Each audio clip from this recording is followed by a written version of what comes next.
Assalamualaikum warahmatullahi wabarakatuh. Di sini saya akan menjelaskan tentang pemahaman atas profesi paralegal gugatan perceraian Islam.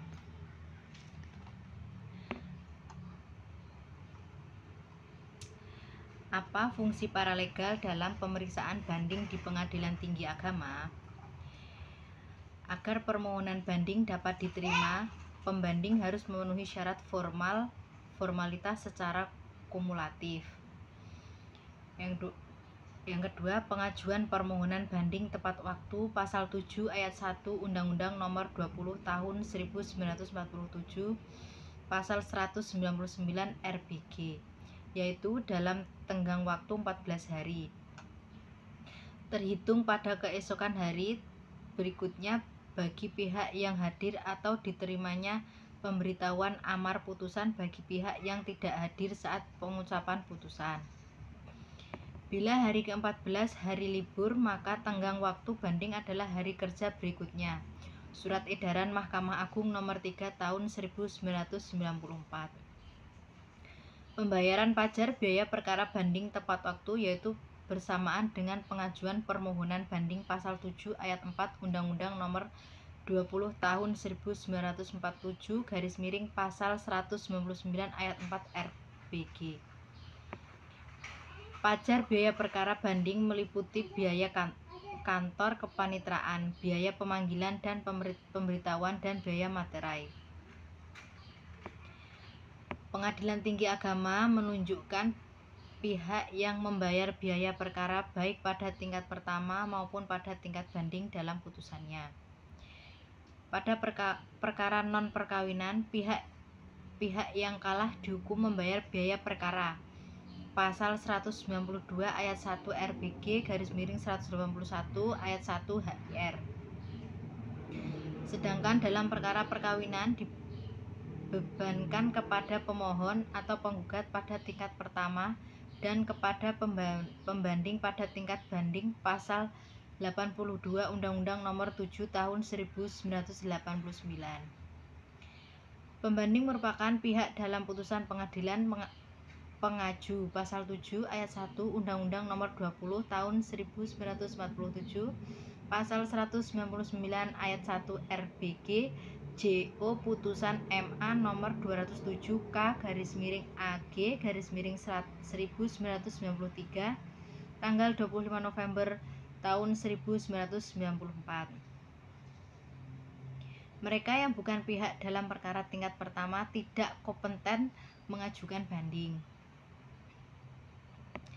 Kuasa hukum pada perkara di pengadilan pengaju dapat mengajukan banding apabila surat kuasa tersebut tercantum kuasa untuk mengajukan upaya hukum putusan MA nomor 202 K/SIP/tahun 1953 tanggal 6 Juli tahun 1955, atau apabila surat kuasa tersebut tercantum kuasa untuk mengajukan banding putusan MA nomor 1231 K/SIP/1974 tanggal 16 Oktober tahun 1975 JO nomor 857 K/SIP/1973 tanggal 16 November tahun 1973 JO nomor 453 K/SIP/1973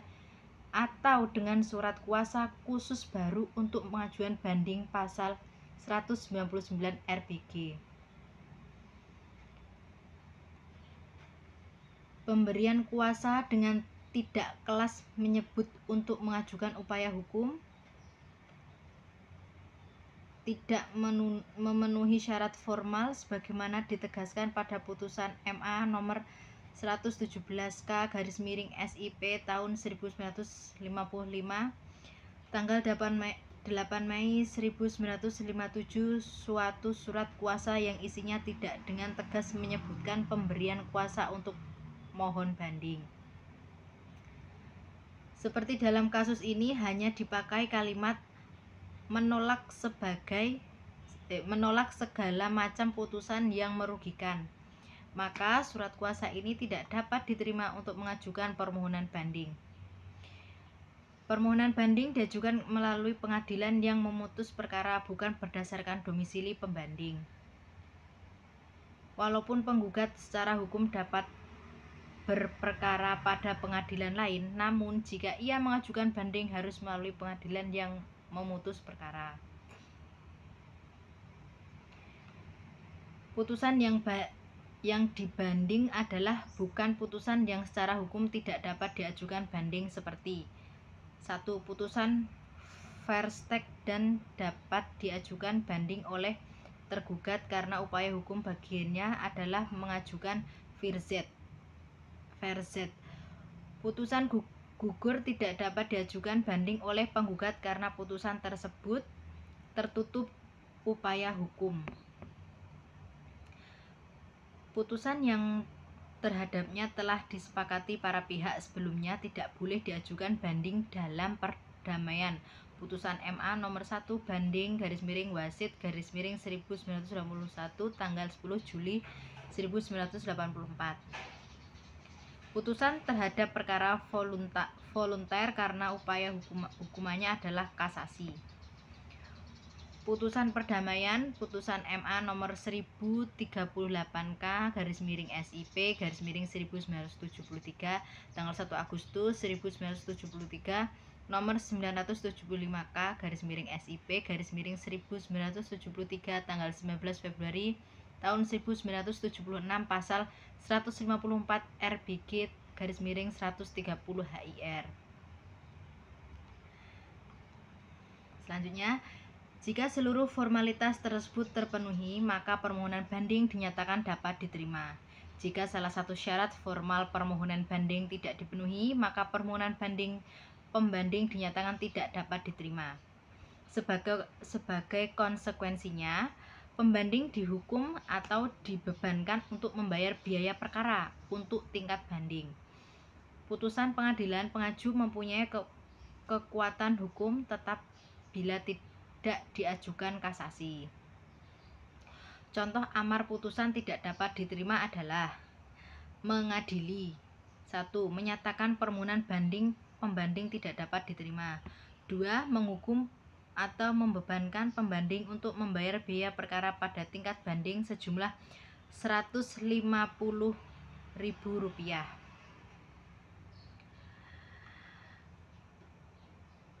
Jika permohonan banding dinyatakan dapat diterima, maka Pengadilan Tinggi Agama memberikan ulang seluruh gugatan. Jika diperlukan, Pengadilan Tinggi Agama dapat memerintahkan pengadilan pengaju untuk melakukan pemeriksaan tambahan atau secara langsung memeriksa di ruang sidang Pengadilan Tinggi Agama. Perintah pemeriksaan tambahan ditetapkan dalam putusan sela dalam rangka kelengkapan pemeriksaan perkara atau untuk klarifikasi konfirmasi bila terdapat data yang kontradiksi dalam berkas perkara. Dalam hal terdapat perbedaan pendapat antara PA dan PTA tentang kewenangan mengadili, Pengadilan Agama menyatakan tidak berwenang mengadili, sedangkan Pengadilan Tinggi Agama berpendapat Pengadilan Agama berwenang mengadili perkara. Maka Pengadilan Tinggi Agama menjatuhkan putusan sela dengan pembatalan putusan Pengadilan Agama dan Pemerintahan Pengadilan Agama pemeriksaan ulang perkara tersebut dan kemudian menjatuhkan putusan sekali lagi, atau hanya memberitahukan untuk pemeriksaan saja. Sedangkan untuk mengadili akan dilakukan oleh Pengadilan Tinggi Agama pasal 15 nomor 2 Undang-Undang nomor 20 tahun 1947. Pemeriksaan perkara banding mendasarkan pada berita secara sidang yang dibuat Pengadilan Agama, tidak memeriksa secara langsung para pihak. Maka otentifikasi berita acara sidang yang harus mendapat perhatian penuh majelis hakim tingkat pertama dibuat dengan secermat-cermatnya dan sesuai dengan apa adanya. kekeliruan merekam jalannya persidangan pada berita acara sidang dapat merugikan pencari keadilan. Berikut yang bisa saya sampaikan. Assalamualaikum warahmatullahi wabarakatuh.